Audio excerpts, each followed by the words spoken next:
your boy Lil Florida. Okay, take 4. um, but I really enjoyed the chapter. And before I start my review, I'm gonna say I did compare it to the biblical story of the Genesis. For people that don't like religion, just bear with me here. Let's go to the beginning. At the beginning, we see Obito in the GOB form, and he opens up his eye while he's in Sharingan.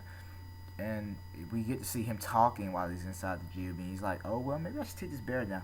At first, I thought maybe he was running out of chakra and he was just going to relax a little bit while he has to send some clones or something. But instead, he brings out this tree. And the tree is him. It's the GOB, this final form. At first, I'm thinking, you're stupid. You're a tree right now. How you gonna defend yourself? You can't move. You're rooted in the ground. But little did I know, the tree is alive. And there's a big story behind it. I didn't realize it. Nobody realized it. Nobody saw this coming.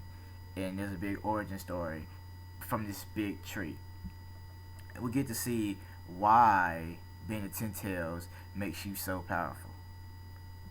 But before I go there, the tree is alive, and it if you have chakra, you're gonna get sucked up, drained. Is what I mean. You're gonna get drained. That didn't come out right. You're gonna get sucked up. You're gonna get drained.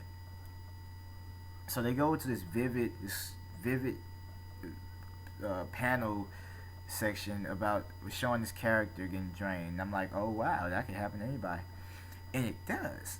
So we see Killer B. He's getting away. He's dodging, he's jabbing, he's slicing the tentacles. I mean, not the tentacles, the tree branches and the tree, basically. But then we see Naruto.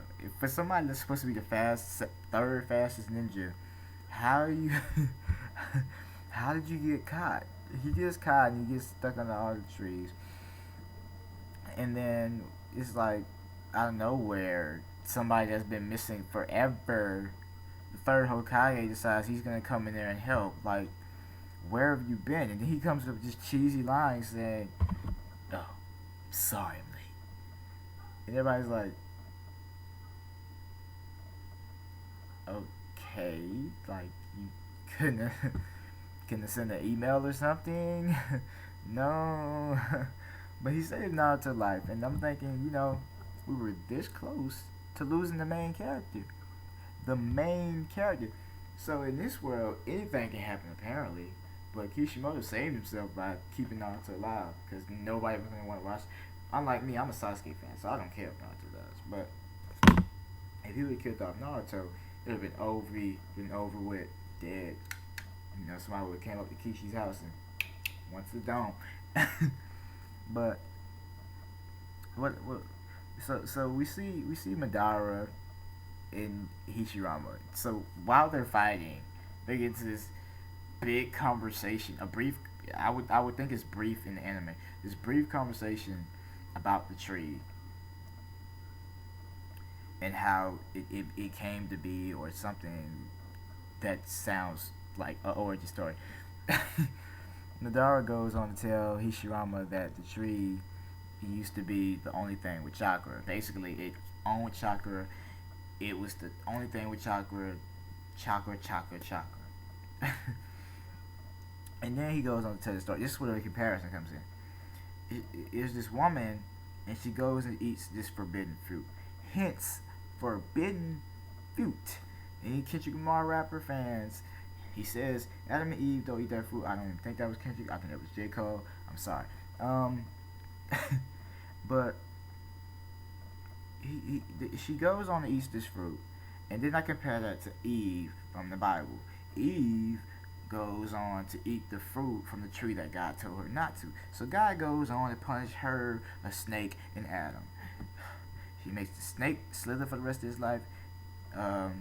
Eve, I think she kept getting pregnant or something, or walking on her feet in blood. So I don't know. I don't remember. I'm in trouble. But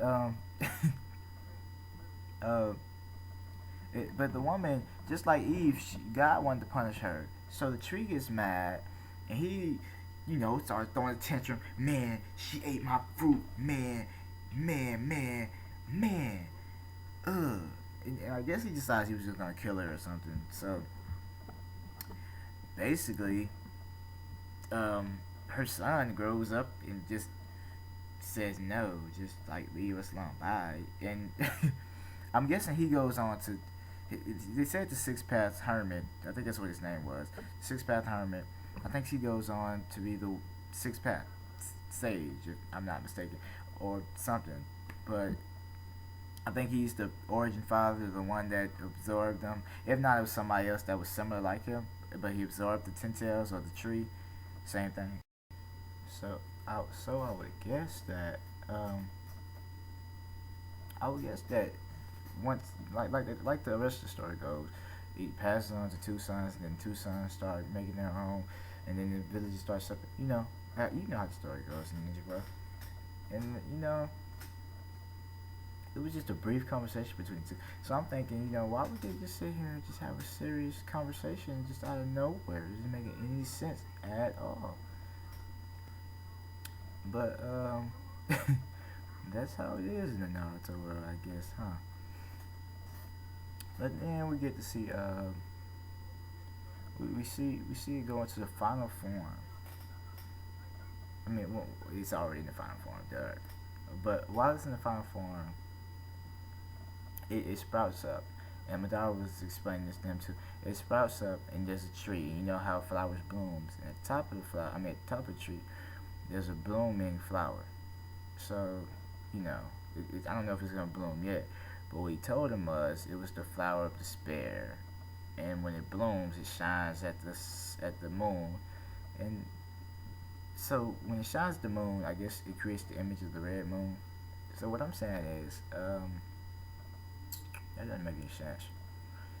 I mean, you're gonna end it just like that? Is just gonna be, is there gonna be an all-out fight scene, or is there just like, I don't understand Kishi, but